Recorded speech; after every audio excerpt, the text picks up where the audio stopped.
Right, I see this all the time with the sumo. It's doing my head in. Everybody assumes they have to be so upright and get their hips extremely close to the bar in the starting position. Could not be more wrong. People assume when they're in the sumo deadlift that they need to be as upright as possible with their torso. They want to get their hips as close to the bar and their knees as wide as they can, because stereotypically this is what you think a good sumo looks like, which it's actually pretty inefficient for most people.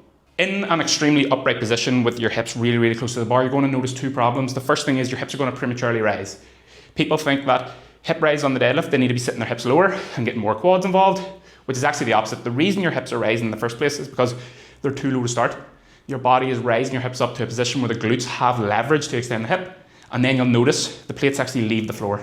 The second thing you'll notice is you're going to get stuck at lockout, and that's because the hips and the pelvis is posteriorly tucked too much at the starting position because we're too low to begin with. So as we get upright and we bring our hips close to the bar, our glutes are all very prematurely shortened, which means that as you go through the rep, they're losing leverage to produce force. You're going to get stuck at lockout. So I want you to remember this analogy. Muscle lengths are like an elastic band. The further we pull it in length in that band, the more force it's going to have.